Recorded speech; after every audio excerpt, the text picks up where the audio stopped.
నమస్కారం. వెల్లా న్యూస్ కి స్వాగతం. ముందుగా ముఖ్యాంశాలు. మాజీ ఎమ్మెల్యే బొల్ల భూ కబ్జాపై టీడీపీ నేతల తీవ్ర ఆరోపణలు. కలకలం రేపిన యువకుడి మృతదేహం. వైసీపీ మాజీ ఎమ్మెల్యే బొల్ల బ్రహ్మనాయుడు గండిపేట భూ కబ్జా వ్యవహారంపై టీడీపీ నేతలు తీవ్ర స్థాయిలో విరుచుకుపడ్డారు. వినుకొండపట్నంలోని టీడీపీ కార్యాలయంలో న్యాయ విభాగ సంఘం నాయకులు సైదారావు, రామకోటేశ్వరరావు, సిద్దయ్య, తిరుపతిరావు, టీడీపీ సీనియర్ నాయకులు పల్లమిసాల దాసయ్య, టీడీపీ టౌన్ అధ్యక్షుడు బొంకూరి రోసయ్యలు సంయుక్తంగా విలేకరుల సమావేశం నిర్వహించారు. ఈ సందర్భంగా వారు మాట్లాడుతూ 1500 కోట్ల విలువైన ప్రభుత్వ భూమిని నొక్కేయడానికి నకిలీ జీవోలు, నకిలీ పత్రాలు సృష్టించిన బొల్ల బ్రహ్మనాయుడు ఒక ఘరానా మోసగాడని దుయ్యబట్టారు. ఏ తప్పు చేయకపోతే ఆయన ఎందుకు పరారయ్యారని ప్రశ్నించిన నేతలు ఆయన అక్రమాలను వెనకేసుకురావడం వైసీపీ నాయకులకు సిగ్గుచేటని మండిపడ్డారు. తెర వెనక కింగ్ పిన్ బ్రహ్మనాయుడే అని ఈ సందర్భంగా తెలియజేశారు. భూమి కొనుగోలు అగ్రిమెంట్ లో బ్రహ్మనాయుడు పేరు లేనంత మాత్రాన ఆయనకు సంబంధం లేదనడం హాస్యాస్పదమని టీడీపీ నేతలు కొట్టిపారేశారు. ఏ దొంగ అయినా పెద్ద స్కామ్లలో తన పేరు నేరుగా డాక్యుమెంట్లపై పెట్టుకోడని ఎద్దేవా చేశారు. తన సొంత బంధువు బొల్ల రమేష్ ను ముందు పెట్టి తెర వెనుక 100 కోట్ల రూపాయల డీల్ నడిపించింది మాజీ ఎమ్మెల్యేనని, ఇందుకు పోలీసుల విచారణే సాక్ష్యమని పేర్కొన్నారు. గత 3 రోజుల నుంచి వినుకొండ అనేటువంటిది 2 తెలుగు రాష్ట్రాల్లో మరి వినపడతా ఉంది. దానికి కారణం హైదరాబాద్లోని గండిపేట సర్వే నంబరు 18లో 10 ఎకరాల ప్రభుత్వ భూమిని ఈ వినుకొండ కాన్స్టిట్యున్సీకి మరి ఎమ్మెల్యేగా చేసినటువంటి ఇవాళ వైసీపీ పార్టీలో మరి జిల్లా పదవిని అనుభవిస్తున్నటువంటి బొల్ల బ్రహ్మనాయుడు మరి ఆయన 10 ఎకరాల భూమిని అది ప్రభుత్వ భూమి అని తెలిసి కూడా దాన్ని కొనుగోలు చేయడానికి మరి దాంట్లో 8 కోట్ల రూపాయలు మరి ట్రాన్స్ఫర్ అనేటువంటిది జరగటం జరిగింది. ఇదంతా అధికారికంగా ఉన్నటువంటి విషయం.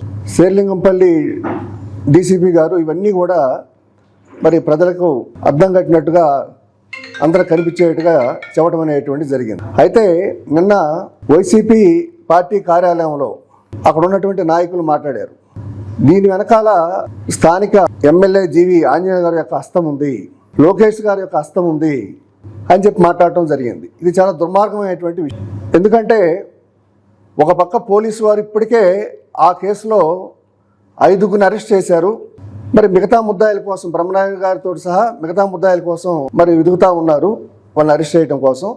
ఏ విధంగా ఈ విషయాన్ని డైవర్ట్ చేసి టీడీపీ పార్టీ ఎమ్మెల్యే అయినటువంటి మరి అదేవిధంగా ఆంధ్రప్రదేశ్ శాసనసభ మరి సిపిపి గారు అనేటువంటి ఆంజనేయులు గారి మీద దీన్ని ఏదో ఒక రకంగా ఆయన మీదకు నెట్టాలి.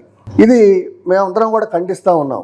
బొల్ల బ్రహ్మనాయుడు గారు ఎమ్మెల్యేగా ఉన్నప్పుడే ఇక్కడ జరిగినటువంటి భూదందాలు మరి చాలా ఉన్నవి.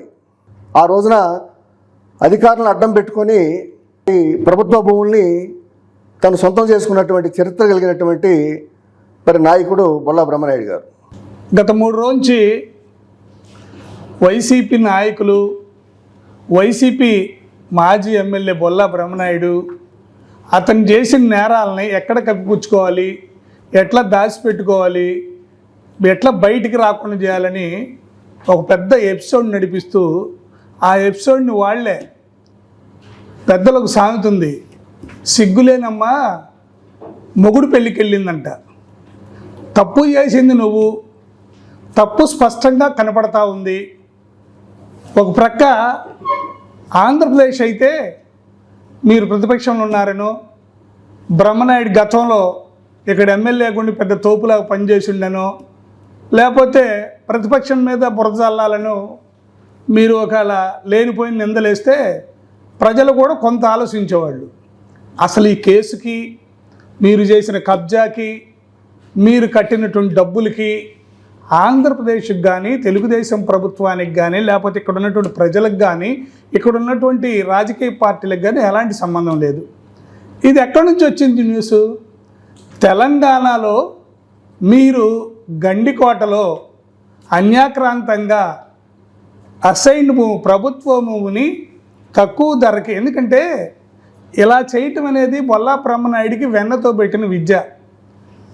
ఇక్కడ లోకల్గా నువ్వు చిన్నవి చేసి జనానికి అందరికీ తెలుసు. నువ్వు అధికారంలో ఉంటే నేను ప్రశ్నిస్తే అసలు మీ పార్టీ చేసిన పందా అంతా ఎవరైనా ప్రశ్నిస్తే వాళ్ళ గొంతు నొక్కటమో, వాళ్ళని తీసిపోయి జైళ్ళల్లో వేయటమో, లేకపోతే వాళ్ళని అవసరమైతే మీ రౌడీలు గూండాలతో కొట్టించటమో, ఇది మీరు చేసినటువంటి పని. అయితే మీరేం చేశారంటే ఆంధ్రప్రదేశ్లో చేయాల్సిన వరకు చేశారు, ఇంక అయిపోయింది. మీ నాయకుడే లక్షల కోట్ల రూపాయలు బటన్ పేరుతో నొక్కి శిశు బ్యాంకులు వేసుకొని ప్రశాంతంగా ప్రజలతో నాకు పని లేదు, ఆస్తులు వచ్చినాయి, డబ్బులు వచ్చినాయి, నేను ఎంజాయ్ చేయొచ్చు అని ఉంది. గత 3 రోజుల నుంచి జరుగుతున్నటువంటి పరిణామం మీద నిన్న వాళ్ళ పార్టీ ఆఫీసులో అధికార ప్రతినిధిగా ప్రెస్ మీట్ పెట్టి అవాస్తవాలని మాట్లాడుతూ చేసిన తప్పుని కప్పిపుచ్చుకునే విధంగా మాట్లాడటం అనేది హాస్యాస్పదం. ఎందుకంటే ఇక్కడ గండిపేట ఎంఆర్ఓ గారు గవర్నమెంట్ జీవోల్ని, గవర్నమెంట్కు సంబంధించినటువంటి హైడ్రా కమిషనర్ గారు రంగనాథ్ గారి సంతకాన్ని ఫోర్జరీ చేసి తప్పుడు డాక్యుమెంట్లు సృష్టించేసి ప్రభుత్వ భూమిని కాజేయడానికి కుట్ర పన్నారు అని చెప్పేసి కంప్లైంట్ ఇచ్చారు. పోలీసు వారి విచారణలో కీలక పరిణామం ఏంటంటే రాధాకృష్ణ అనేటటువంటి ఒక లాయరు వీటన్నిటికీ కూడా మూల కారణం అని చెప్పేసి అనేది ఇన్వెస్టిగేషన్ అనేది జరుగుతూ ఉంది. రాధాకృష్ణమూర్తి లాయర్ అనే అతను 9 కేసుల్లో ఆల్రెడీ ఇన్వాల్వ్ అయ్యారని, అతనికి నేర ప్రభావం ఉందని చెప్పేసి అని అతనితోటి భూ లావాదేవీలు చేసినటువంటి పరిస్థితి ఇవాళ ప్రజలందరికీ తెలిసినటువంటి విషయమే.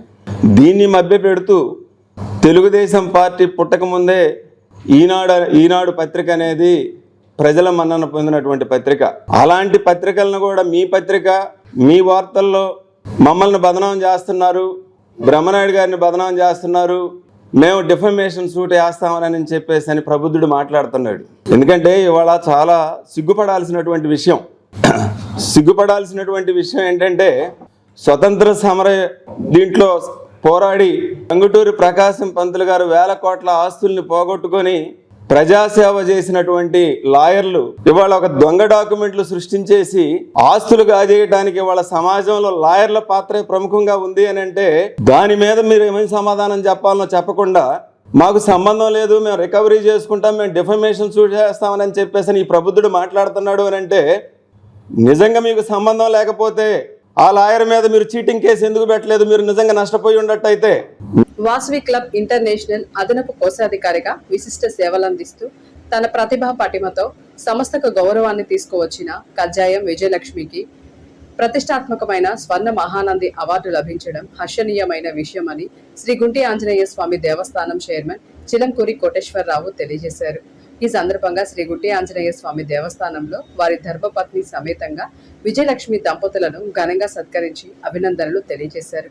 సమాజ సేవ, మహిళా సాధికారిత, సేవా కార్యక్రమాల్లో ఆమె చూపిన అంకిత భావం, నాయకత్వ లక్షణాలు ఈ అవార్డుకు కారణమని కొనియాడారు.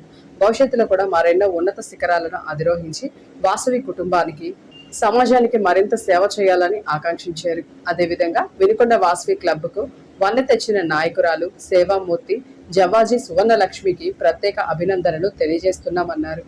ప్రజాసేవే పరమవాదిగా భావించి నిబద్ధతతో సాగించిన సేవలకు గుర్తింపుగా గవర్నమెంట్ హాస్పిటల్ డైరెక్టర్ గా నియమితులైన ఈ శుభ సందర్భంలో వారికి శ్రీ గుంటి ఆంజనేయ స్వామి కృపా కటాక్షాలతో మరింత ఉన్నత శిఖరాలను అధిరోహించాలని కోరుతున్నామని అభినందనలు తెలియజేసి దుశ్శాలువాలతో ఘనంగా సత్కరించారు. మండలంలోని నారగాయపాలెం సెక్టార్లో గల శివాపురం 2లో సిడిపిఓ కె వాణి ఆధ్వర్యంలో కిషోరీ వికాసం ప్రోగ్రాం నిర్వహించడం జరిగింది.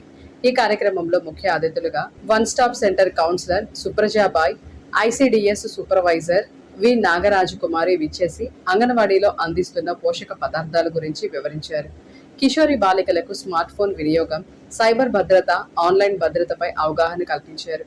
ఈ కార్యక్రమంలో కిషోరీ బాలికలు, తల్లులు, అంగన్వాడీ కార్యకర్తలు శారద, అంజలి, యనిసువాచల పాల్గొని కార్యక్రమాన్ని విజయవంతం చేశారు.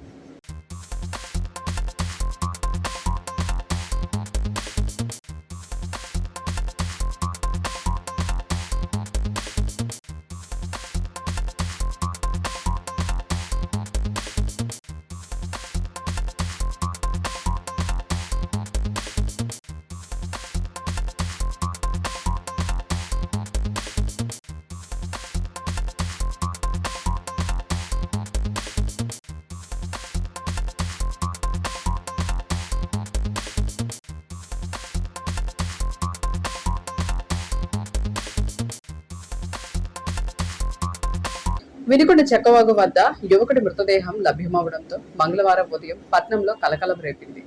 కుళ్ళిన స్థితిలో పడి ఉన్న మృతదేహం మృతుడు గోనుగుంట్లవారిపాలెం కాలనీకి చెందిన పాలడుగు రాజుగా గుర్తించినట్లు తెలియవచ్చింది. మృతుడు వృత్తిరీత్యా డ్రైవర్ గా పనిచేస్తూ అనుమానాస్పదంగా మృతి చెందాడు. ఆదివారం ఉదయం నుండి కనిపించలేదని కుటుంబ సభ్యులు భావిస్తున్నారు. యువకుడి మరణంపై పలు అనుమానాలు హత్య జరిగి ఉండవచ్చునని కుటుంబ సభ్యులు భావిస్తున్నారు. ఘటనా స్థలానికి చేరుకొని వినుకొండ పట్నం పోలీసులు దర్యాప్తు చేస్తున్నారు. ఇంతటితో వెళ్లాను సమాప్తం. తిరిగి రేపటి వెళ్లానులో కలుసుకుందాం. నమస్కారం.